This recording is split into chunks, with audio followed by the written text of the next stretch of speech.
What's the right keyword density for your niche site content or your authority site?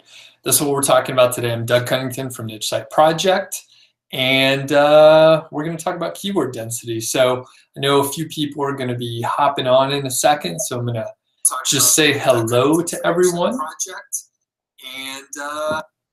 Sounds like the audio's working, which is awesome. I see we have a few people waiting in the house already. Adrian's on. What's up? You're in Spain. Your connection's bad. Okay, that's cool. Let's see. And Lorraine is asking, there are questions today. It's interesting. You know, it's interesting. I will come to the questions towards the end. Thanks for putting the Q in there. Today's not a Q&A session, by the way. Today, we have a specific topic. So I will humor your questions. I will answer them quick. I won't answer them directly, but I'll come to them later. Q&A is actually on Friday. Today we're going to talk about the keyword density. We have someone in from Kiev, the Ukraine. Awesome. I don't know how to pronounce your name. I'm sorry. There's characters that I don't know how to pronounce there. We got Steven.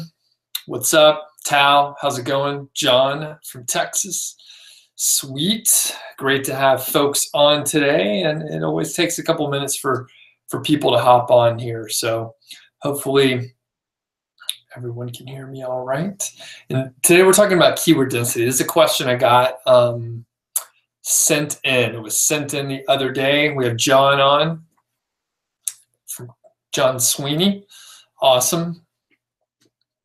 So we're talking about content specifically, and this kind of goes nicely with the content series that I published over a couple weeks ago. So there was a three-part series about writing content yourself, coming up with outlines, sort of generating the core outline to write content, and then I talked about hiring writers and how I hire writers, where I hire writers, what I pay them, and that sort of thing. And then I talked about scaling the content team and growing a team.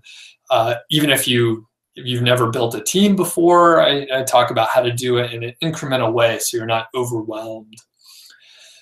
So Polina is on. Dennis, what's up? Okay, so I'm going to get into it. And I did see the questions earlier. Like I said, I will answer them because I'm just a nice guy. And I'll answer your questions for you. But Q&A is actually on Friday. So if you have a question, try to keep it on the topic of today, which is keyword density. So here are a couple of things that I want to point out before we even talk about how to find the right keyword density. So number one, a lot of people, myself included, recommend the Yoast SEO plugin. The Yoast plugin is cool for a couple reasons. It has some nice tools built in, like you can edit your htaccess file without having to log into your cPanel or FTP or whatever to access the actual file, so you can get to it that way. You can no index specific archive pages like the tag archive, the category archive, author archive. Many of these archive pages, you really don't want those to be indexed by Google because you don't actually want those archive pages to rank in Google. So if you no index them, it takes care of the problem. And there's some other cool features that Yoast lets you do, like enter in certain meta titles, meta descriptions, other metadata for a page. So all that's cool.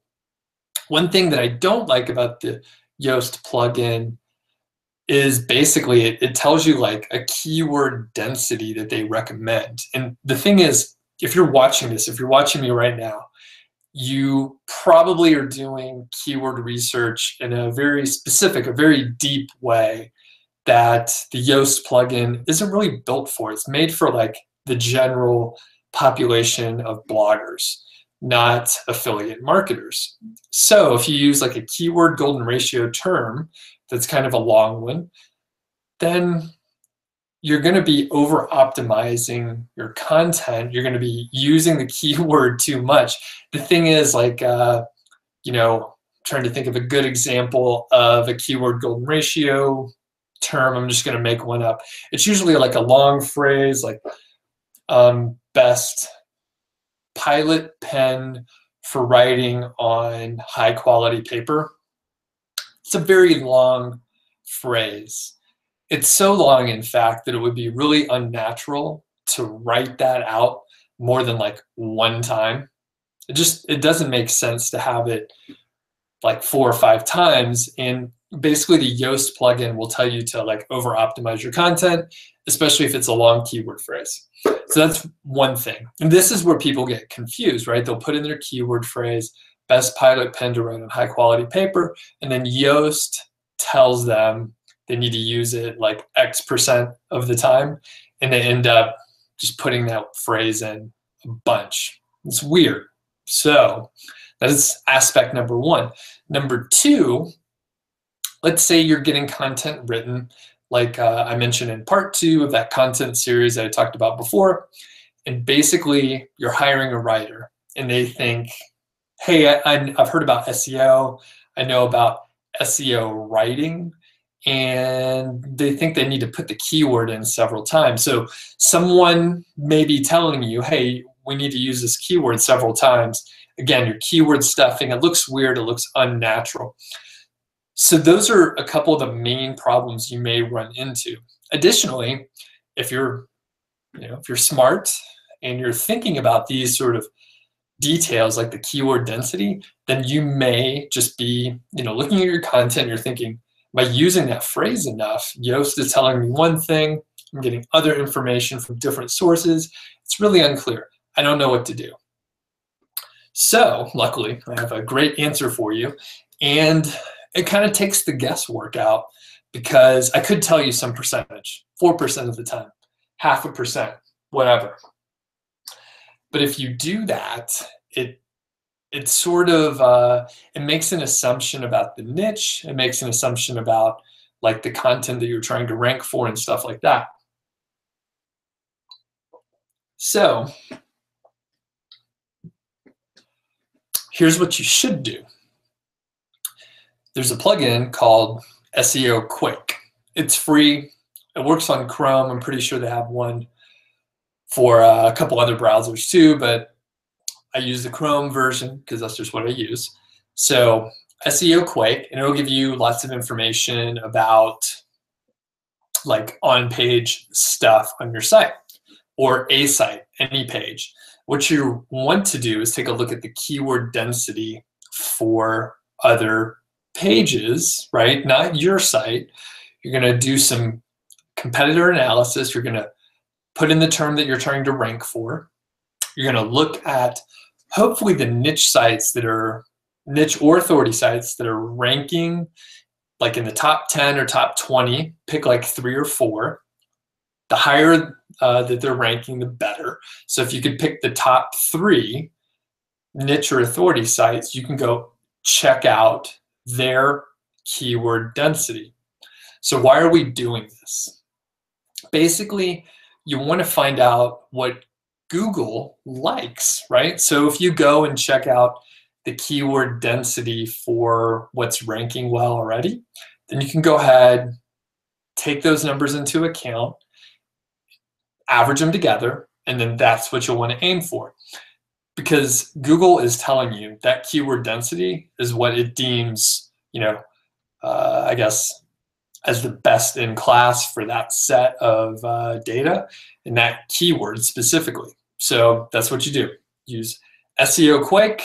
You check out the keyword density for like the top 3 or so niche or authority sites for that keyword phrase, and that's exactly how you do it. So it takes the guesswork out. You don't have to listen to Yoast. You don't have to listen to me. You'll find the data yourself for the specific keyword. And by the way, you shouldn't necessarily assume that it's the same like across the board. So if you do this one time for one keyword, that just tells you for that keyword phrase what the keyword density should be. So you need to do it again and again and again. Really though, I almost never check this, by the way. This is a question I got. I never check it. I just have my writers write a normal article, and basically it works out fine. So that is it. That's how you do it. Okay. What questions do we have about this? And I see we got Leo on, we got Paulina, Q-Dog, what's up? Tanu from India, Lance, how's it going? Tanu says, can you please teaching how to choose niche products? Okay, that's a whole other topic, but I suggest you check out my other videos on keyword research. Martin, what's up? Lorraine says, the problem is that it counts all the words on the page, not just from the post. Sure, that's true, but it's a good baseline. So, you're right, but your point may not be relevant. It doesn't matter, I don't think. If you have another way to do it, you definitely can. I mean, you could pull the data, but I mean, really, I'm pretty sure the SEO Quake plugin takes into account like what the Google crawler sees, right? So that's kind of uniform across all sites. So I think it's okay. John says, I use the main keyword phrase 3 times in the title, in the content, and then once in the image. Perfect, that sounds great. Yeah, that sounds pretty good to me, just in general. Rachel asks, have I ever used Density Engine? It compares all the competitors at once to give you the average density. No, I haven't, but that actually sounds pretty good. Although, when you say all the competitors, it would be important to just pick the good competitors. You don't want all your competitors because probably some of them aren't doing a great job. And what other questions do we have here? Okay, and then Adrian, some people were asking random questions. Adrian says, do you put different product reviews on the same page, or will you have a page for every product, every category, and so on? It depends. I do all of those things. Lorraine says, does the KGR work also for competitive niches like pets and health? Yeah, it should. Polina says 590 people searched on Google for my keyword with all in title of 6. Should I target this keyword? Yeah, you should.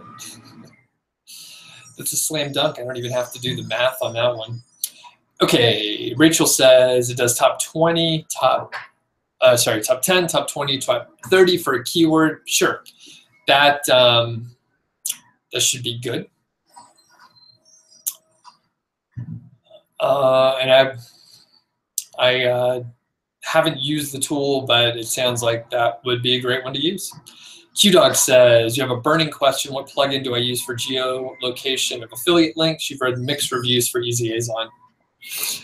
Right now I'm using OneLink. Turns out it's just a big hassle. Like, unless you get a lot of traffic from international, like from other countries, international places that have the affiliate program, have an affiliate program that you could actually enroll in. I think there's like 14. Unless you get a significant amount of traffic, it doesn't matter. So I would recommend you take a look at Genius Link. They're very good. They're nice people there. EasyAzon is a fine tool, but I don't really worry about it. The site that Rob and I had for Project Go White Hat, we had no international stuff going on. We didn't care because not enough traffic was coming in for us to even like try to do that. So unless you have like just a shitload of traffic coming in from like international places, then you really don't need to worry about it. Paul says, Alexa gives you the percentage of traffic from top keywords. Okay, cool. Good to know. Good to know. Rachel mentions, do I adjust the density at a single word or phrase level?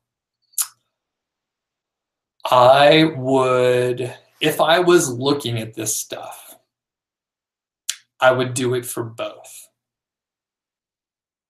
I don't look at this. I don't, this is how you do it if you're concerned about it, but I'm not concerned about it. So I take that for what it's worth. So this is a question that was sent in. This is the right way to do it if you're into the data, but I don't necessarily think it's something that you should worry about. That said, I mean, you know, you could overuse a keyword for sure, and you shouldn't do that, but there's a lot of things. There's a lot of things that you can be concerned about, and most of them don't matter. So I don't know. But if you are looking at this, actually, I'll tell a story in a second. I see QDog. Okay. All right. So Rachel says, do I adjust the density for a single word or the phrase level? Okay, here's the thing. So I remember a couple years back when I was kind of getting started. Actually, I was probably already in for about a year or so. I heard actually 2 separate occasions, and you know, one of my buddies came back and they said, "Hey, I heard this person, they were doing a study on keyword density, and they said for single word phrases, it should be no more than, I think it was like 2.5%. 2-word phrases, it should be 2%. 3-word phrases, like up to 1.5%. And then 4 or longer phrases should be like 0.5% or less, right? So very specific criteria. And they said, man, this guy like changed up the keyword density on a site and his rankings went up. I just changed it on my site, and you know, I saw a movement right away within a few hours. So I thought, hey, that is a great thing to do. I should like work on keyword density. So I got really like obsessed with keyword density, and guess what? No change on my sites. Like no, it didn't do anything. And then, you know, my friend, there was a little movement because he made some changes, and then the site returned to where it was at, right? So there was no actual like improvement. That said, right, so we hear stories, even, I mean, I tell stories too, right? We hear these stories about like even the keyword golden ratio or other things, right? Keyword density, for example, and we think, oh, that's the next thing I need to focus on. You implement the stuff and nothing happens because you're probably hearing like an outlier. People are sharing their information, right? They're sharing their tactics and what they're trying before they get the results back. And that's what happened when, you know, I went down this rabbit hole. And it turns out, like I said, most things don't matter. There's like a few core things like content, good keyword research, and links. There's like 3 things that you need to worry about. And if it doesn't fall into those 3 things, it probably doesn't matter that much. Now, I know like keyword density could fit into the container of content, but when it comes down to it, if you're seeing people getting like outrageous results from like a little tweak, may not be like accurate. So just keep that in mind. Keep that in mind.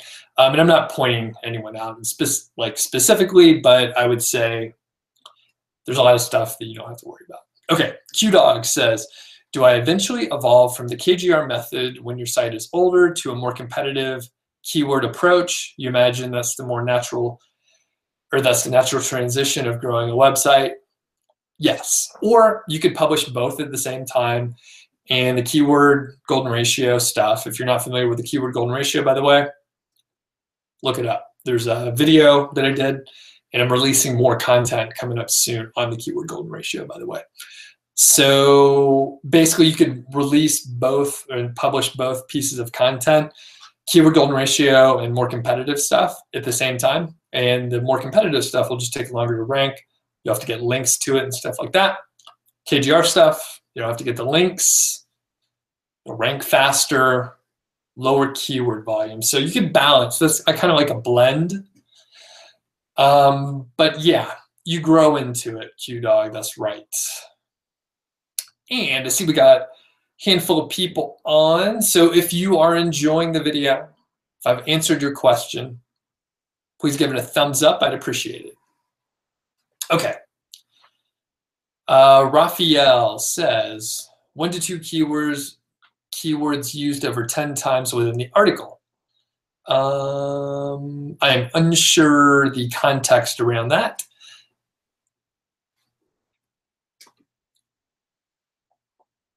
And I'm looking at, okay. And Tanu, yeah, check out the other videos on finding a niche. Joseph says, how do I calculate the average keyword density? All right, should be pretty straightforward arithmetic. So let's say you look at 3 sites, you add together those keyword densities, and then you divide by 3. If you look at 5 sites, you add the 5 keyword densities together and divide by 5.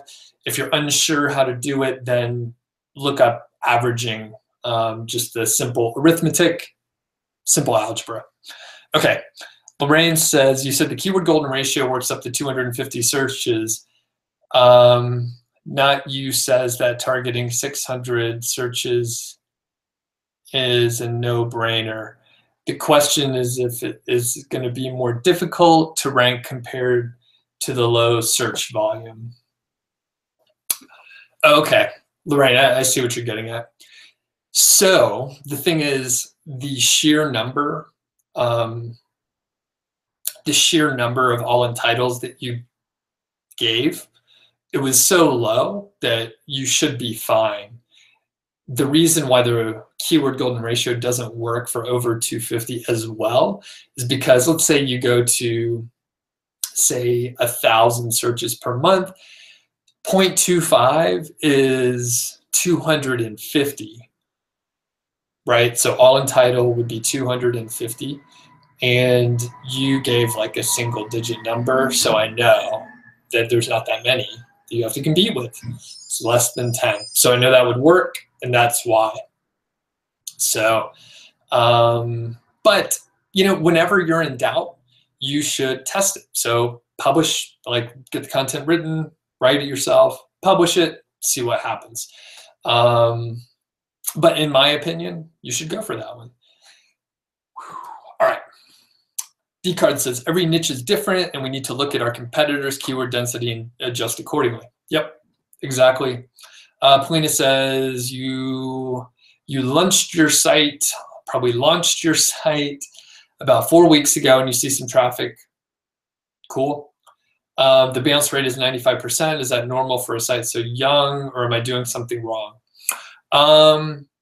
Your site's too young to really draw much data from it. Additionally, I bet your traffic is super low, so it's not a good sample size. And then the other thing I'll add is, I don't know if you're doing anything wrong based on the information that you gave me so far, but what you mentioned, the fact that you're getting traffic in 4 weeks, that's really good. So keep up the good work on that, and don't worry about the metrics and analytics so much right now. Okay, Syrian asks, how many keyword phrases do I actually focus on? It depends if it's a keyword golden ratio piece of content, just one. And actually for other content, it's usually just one. Okay. Steven says, you get the keyword, you get the density correctly, but after indexing the KGR article in Google search, it ranks on page 3, but no longer ranks the next day. Should that be a concern? I don't know. Maybe. Does it, it depends on how long the page has been out there. So if you publish it, it shows up and then it goes away. then it comes back like the next day. Okay, that's okay. If your site's really young, like less than 4 months old, sometimes you'll see some stuff show up and disappear. I've heard that increasingly in the last 6 months or so. But yeah, if it is not showing up again at all, I would be slightly concerned. If it comes back, then you should be good to go. Q-Dog says, you really like my philosophy of keeping things simple. It's helpful to focus and remove the noise of what everyone else is saying. Thanks. I appreciate that. And the thing is, like, we're all like trying to figure out, like, as you know, content producers and like marketers or whatever, we're trying to figure out like more stuff to talk about. Hopefully, I'm trying to focus on like the things that actually matter, where it highlights my skills as a project manager and like a process person, where a lot of people just have a marketing background, or maybe they have no background at all, and maybe they're not even that good of a communicator. So they're just like rehashing other information that they've seen elsewhere, but haven't actually implemented it. I try not to do that. And I also try to not publish things that I'm still developing or testing. So by the time you see it, I've done it a few times and other people have done it too. So like by the time you see it, like it's usually pretty solid. Where you may, I've seen this a lot, even recently, where people are talking about what they're doing. They're testing stuff. They don't know if it works yet, but they're telling you that it works. I remember about, it must have been like around this time last year, maybe a little bit earlier even, people were talking about, they moved their site to HTTPS, right? The secure version. They use SSL certificate and all that. They said, hey, I moved my site. This is a big podcast, by the way. They said, I moved my site over to the secure hosting and my traffic went up by 10%. Okay, cool. I was like all pumped. But then I kept listening to the episode. These guys changed like 6 things. They did multiple things, including you know, other traffic impacting activities. And they were just claiming that it was HTTPS. Were they offering some hosting affiliate stuff? I don't know, probably. So you kind of have to remember like the incentive of why people are sharing information and stuff like that. So anyway, I do try and keep these simple, and I try to make sure that I know what I'm talking about before I start telling a lot of different people. And not everyone's like that. So, okay. Rachel says, you agree with the core elements, although you find that the density has massive impact across all your site. The trick is to compare the top 5 to 10 and use the average densities. Cool. That I concur with you. I just haven't gotten into it as much, but I bet you're exactly right. Okay. And Rachel says, density engine compares the keywords across the competitors so that you can make adjustments. Cool.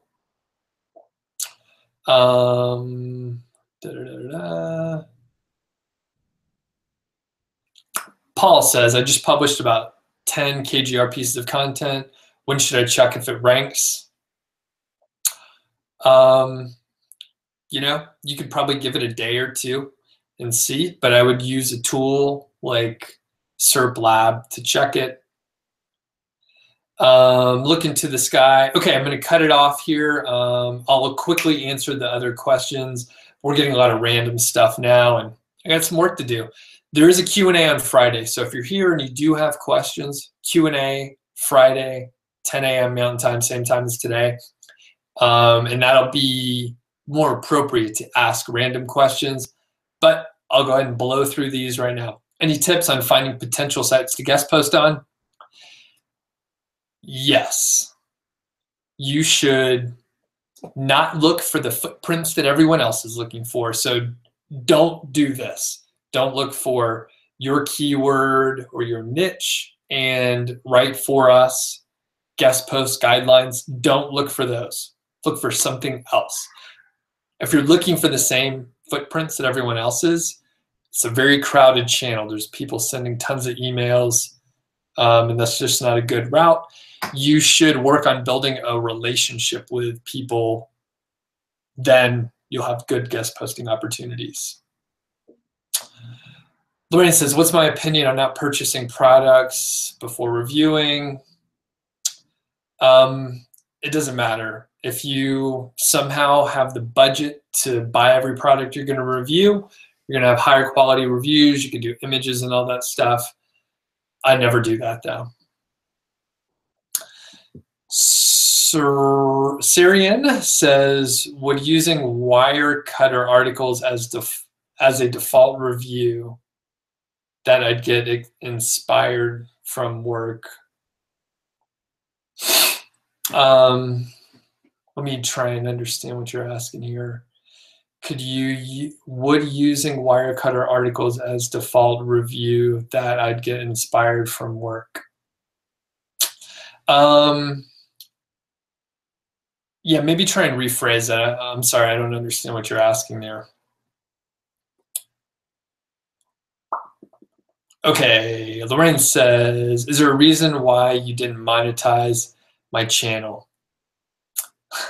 I give so much value. Hey, thanks for saying that. I appreciate it. Yeah, those ads are kind of annoying. And either it's going to be like some random ad, right?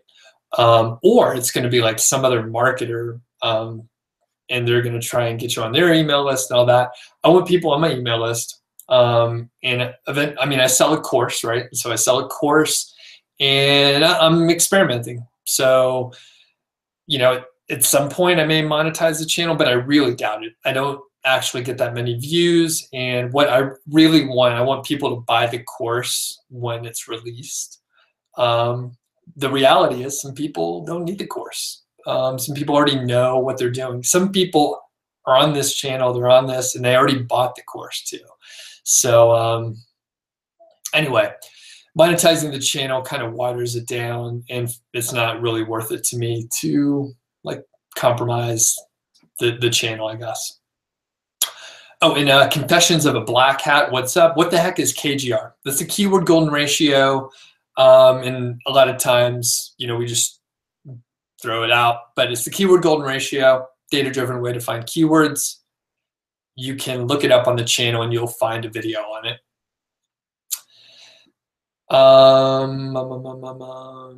Okay. Blue Fuse, you have a question. Okay, how much should you try to stuff multiple keywords in one page? Depends on what you're trying to do. Blue Fuzz, I recommend you rewind this and go ahead, watch the whole thing, kind of answer that question. I do both, but really I just try to, if it's keyword golden ratio stuff, I just put one keyword into one post, but totally up to you on how you want to do it. Leo, yes, Friday is the next live stream. Thanks for hopping on. Cool. And by the way, if people are still on here, give a thumbs up. You can click the like. It helps other people, I'm told, find the channel, and this video will get promoted more. So that'll be good. Look into the sky. You're welcome. Carl Adnan says, I have a question. So cool. Go ahead. You could ask, and I'm going to finish up here real quick since we're just getting sort of random questions about not what we're talking about off-topic stuff. Okay. Carlin says, I did something with Wirecutter to find KGR, not a great strategy. Okay. Adnan, how do I suggest to start link building for a newly made niche site? You should, number one, search on the channel, on my channel, for that question exactly. Link building stuff in the SEO plan. But I'll just tell you real quick, blog commenting, guest posting. 2 steps, that's it. Carlin says you use SEMrush to find keywords, but there's short keywords and not a lot of great buyers keywords.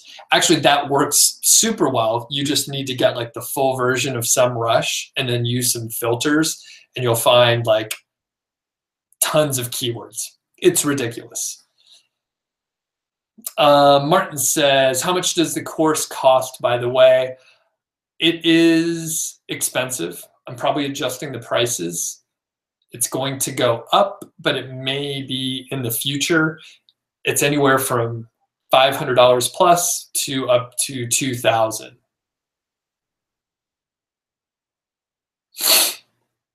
Okay. John says, what's the most money a single site owned by one person has made using the KGR method? Well, I don't know. Since I made up the KGR method, I'm pretty sure it's my sites because I don't know of anyone else's data or anything like that. So many, many thousands and thousands of dollars. Lorraine says, where can you get the syllabus of the course? Not exactly published, but a sales page would come out in the next month or so.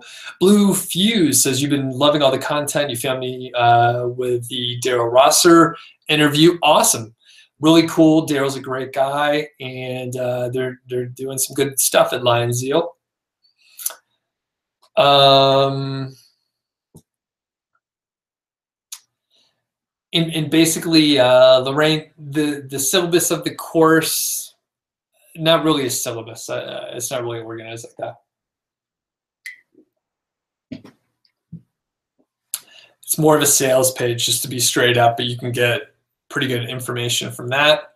I would recommend you just make sure you're on my email list, and then you'll get the information when it's relevant for you. Okay, cool. I'm gonna let's see, 2 more questions. These are gonna be the last 2, and then I'm gonna head out. And look into the sky. Look into the sky. If you haven't liked the video, go ahead and give me a thumbs up there. And do I pay for guest posts? No. And Carlin, thanks. You're welcome. Appreciate you saying that. And Syrian, what do I think about free backlink generators? Here's a quick philosophy on just about everything. Okay. So I'll just answer your question. Probably a waste of time. Any kind of like free backlink, blah, blah, blah is not going to be useful. So why is that?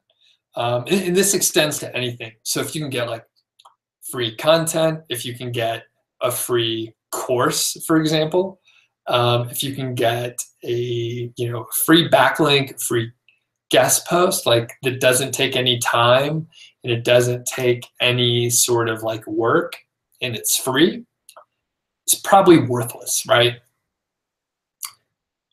For a backlink, specifically for a backlink, it means that basically anyone can get that backlink, which means it's not worth anything. And then if you look at stuff that takes no time, again, let's look at maybe, I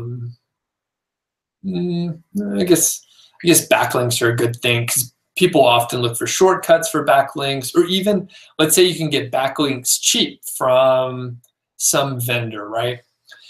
If they're cheap, there's not much value behind it, and it's kind of, it doesn't make sense for those to be like highly valuable if they're sold for cheap, right? If these links that you can get for cheap or free were valuable, then why wouldn't that person selling them be using them for themselves to get the value out of it? It doesn't add up. So like when people are telling you, hey, why don't you, share your content on a bunch of social channels because you'll get backlinks from, Twitter or Facebook or whatever. Why don't you share them because you'll get backlinks? Everyone can do it, not much value in it. And then 2, most of the time, if you hear that sort of stuff, that person is usually trying to sell you a service or a tool to basically automate that in some fashion. And if they're trying to sell you something, you have to understand that the information that you're getting from them may not be accurate. So you just have to remember that. It's like if you go to like a car dealership, you ask them, do I need a new car? Like, is my car in good shape? Like 90% of the time, they're going to say, yeah, you need a new car. It's time to upgrade. There's more safety features. They'll hit you with a lot of different things, a lot of different reasons, logical reasons, emotional reasons. They'll throw everything at you to make you think that you need a new car. You may not need a new car. You should probably not ask the person trying to sell you a car if you need a new car. They're going to say yes. So anyway, just think about that. And, you know, on that note, like I mentioned, eventually I try and sell people a course. And I'm telling you right now, I'm trying to sell you a course, but I'm giving a bunch of other information away. You don't have to have the course, but man, it makes it a whole lot easier to have the course and to have access to me where I answer the questions a little faster. So, okay. Cool, that's it. Remember, on Friday, we're doing the Q&A. That's when you should ask the questions, and we'll see if I keep answering them on the Wednesdays, just because like it takes a little longer and it's a little misguided and not very efficient. So, all right, thanks everyone for showing up. We'll see you next time, and have a great day.